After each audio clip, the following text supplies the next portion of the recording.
Father Darcy, we start first of all about what's been discovered about the Tuam babies. Why is this coming out now about something that happened more than half a century ago? Well, memories like that are difficult to overcome. I mean, in Tuam itself, the legend was that it was a famine baby, and when we could blame the English for the famine, it was wonderful. But Catherine Corliss has shown us that it's actual, factual, and she has gone through it historically, and it comes from 1925 right up to the mid-60s. And the reason for that, I think, is that, maybe it's the film Philomena, which covers the same order in a different home. Maybe that got people interested in.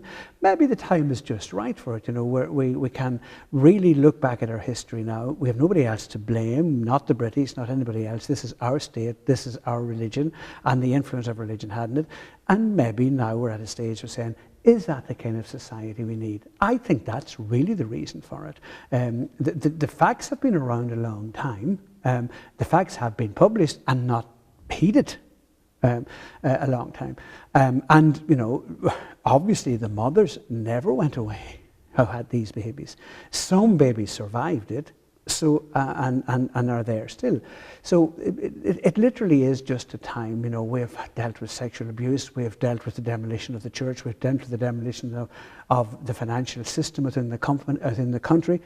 And we have seen that the Gardaí are not above repute, and even ministers of justice have to disappear. So, we have to realise that now there is an accountable society. This is one more effort in kind of self-flagellation and purification. So basically you're saying Ireland has changed into a society where the pillars of society, what we consider to be the pillars of society, not to be untouchable anymore. That is, the pillars of society are no longer untouchable in Ireland, and that's a good thing. Because although we needed it as a young race to have strong structures, we're now part of Europe. We're a European culture. The world has changed. Religion itself throughout the world has changed, especially the Catholic Church has changed.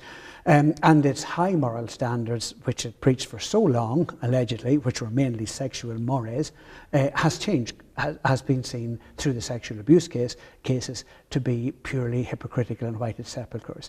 And maybe other issues have to come. I firmly believe that all of this arises out of a dysfunctional theology of sexuality.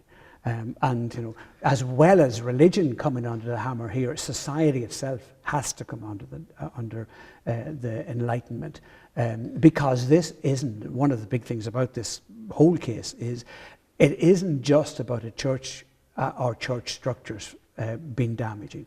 It's about the cooperation of the church and state to impose a way of being which said, in effect, that children from legitimate marriages are more important than children who are from unmarried situations. That is an unbelievable crime, to think of that in the modern era. To say that the creation of God, whether it be within a marriage or without a marriage, once you begin to make a difference that one group of people are more important than another group of people in society's eyes or in God's eyes, then inevitably you have the kind of system where the most vulnerable will be disposed of because that's what society thinks should happen then. That kind of society is rotten to the core and cannot survive and should not survive. Sorry.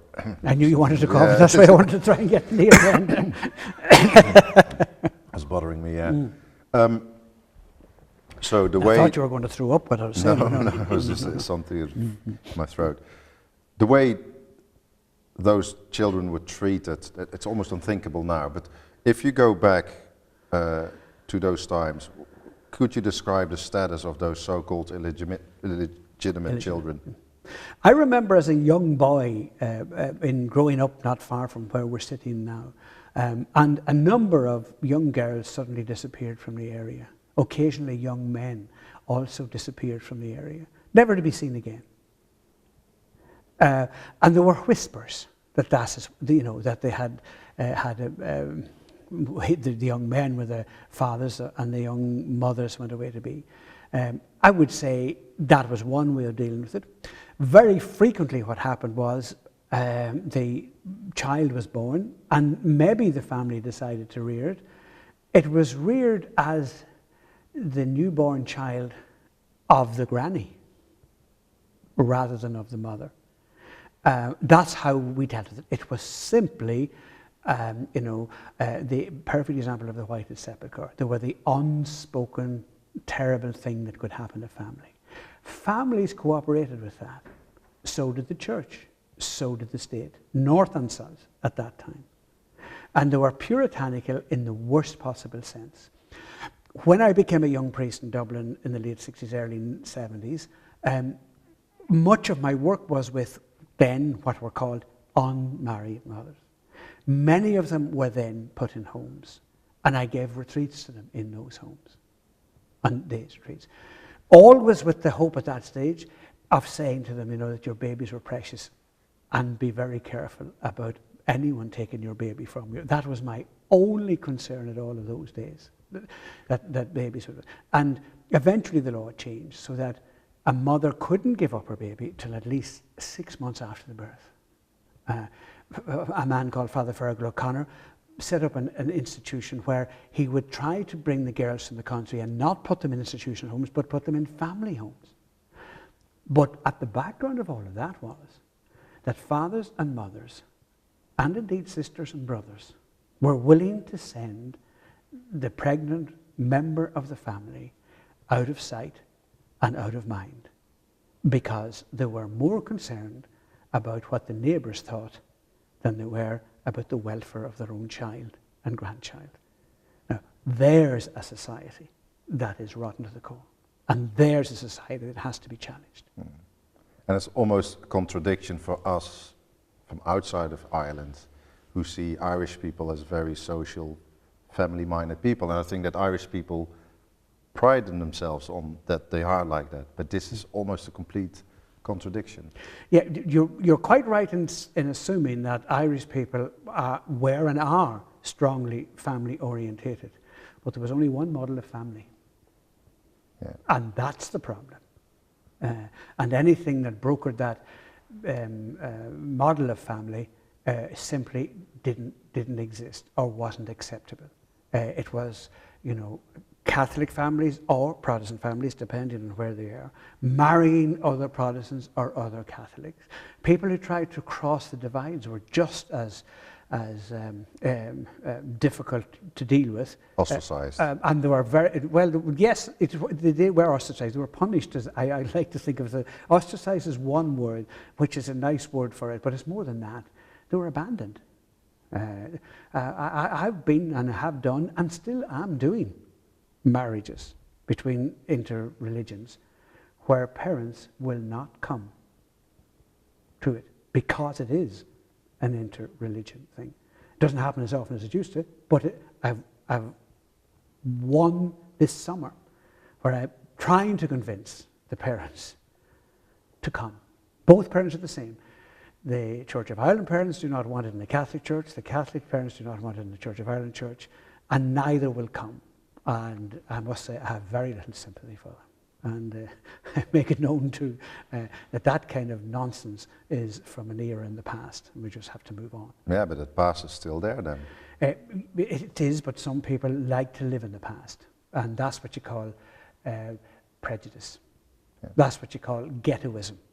And that is precisely why now we're ready to look at in a non-religious way, but in a perfectly good social way, at the faults of the previous generations.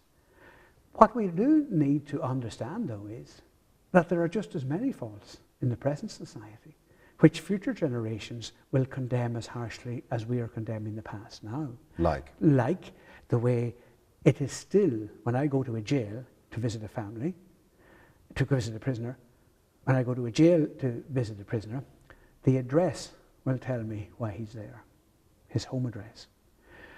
The number of families that are being put out of their home at this moment to pay the banks, north and south, is an absolute crime, where banks are seen to be more important than families and homes. the number of people who have had to emigrate right across to America and Australia, tens of thousands, maybe hundreds of thousands, have been forced to leave home so that the economy can thrive. We're still treating our citizens as being less important than the structures of society. Walk around Dublin or Belfast or London, and night after night you will see people homeless. Who cares? Nobody cares. And we're willing still to put good families out of their homes and on the street so that the bank can sell their home. What about drug addicts? We're quite happy to see drug pushers shooting each other. And nobody cares, as long as they don't shoot us. And the drug culture has destroyed our families and citizens and lives of the future. Every era has its own difficulties about which future generations will judge us harshly. If you look to the present changes, talk about changes in society, is it no coincidence that we have seen the last 10, 15 years, the abuse scandals, the stories of the Magdalene laundries, and now the mother and child homes, that it's all coming out now? Is that a coincidence? It's not a coincidence, it's a plan. Before this, Northern Ireland and the troubles there were the only problems we had. And that's how the world saw us too. And once peace came, you were bound to get a proper look at society. What kind of society produced violent people? Has anybody asked that question yet? This is the same society where life was only valued if it was a certain kind of life, where family was valued, where values themselves were based on a set of principles that made some people more important than others. And once you do that, it's bound to have a detrimental effect to all of society. We saw the troubles in the north, we're still seeing to some extent, and we saw how life was. I mean, almost 4,000 people were killed here in the north over a short period of time. With consequences of families, of all of those, maybe each one of those affecting 10 people. And eventually, the very people who were causing these deaths are now ready to take on the government of the same people. Times change, values change, and so this is part of that. You've been very critical about how the church has responded to the abuse scandals. Do you see a change now? Is the church responding differently to what's coming out now, for instance, with the Tuam babies?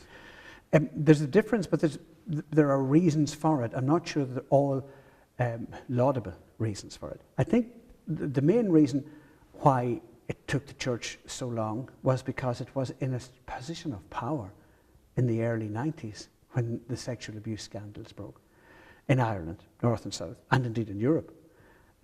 Now we're 20 years down the road. We're in a much less strong position of power. We've learned a lot, and we have learned to understand that trying to defend the indefensible is a useless task. Whether we're doing it because we recognize that the theology and the God we preached are wrong, and we're wrong, is a doubtful point. And until we come to that point, scandals will continue to go. This is not the last. There is no doubt that this is another in a line of past sins and crimes that we have to face. But there are others, and we'll have to face them with honesty too. That's what a mature society is. And they'll probably come out soon because the government announced an investigation into other homes now as well. Well, you see, the word Tuam becomes synonymous with a terrible crime around the world. It was one home, possibly not the worst. The death rate in Tuam at around that era of babies born is in the mid-30s. The death rate in society at that time was about 15%. The death rate in a home in Cork was 61%. So we have got to have an honest look at seeing how badly we treated citizens of the state, despite the fact that the Constitution says that all children are to be preserved and protected and cherished equally. Mm. We have never lived up to that one line of our Constitution. Would that we had. You said it's a good thing that these institutions are not untouchable anymore, and there's more transparency. Are you confident that, say, in 20, 30 years, because you said change will go slow, but it will change, and the church will be a better church for that reason? I think the church and society are moving in the right direction. I think Pope Francis has helped us to see that care for the marginalized and the poor and the despised is a central theme of the Christian message. If we had put that into practice 5 years ago, 10 years ago, 50 years ago, we'd have a wonderful society. And that's the only hope. But capitalism versus the theology of the value of the single person is not necessarily a happy relationship. Usually, the power brokers in this world win. That's quite cynical. I think it's empirically verifiable. Realistic. Yeah. Look at it around the world and you will see that that is what's happening now.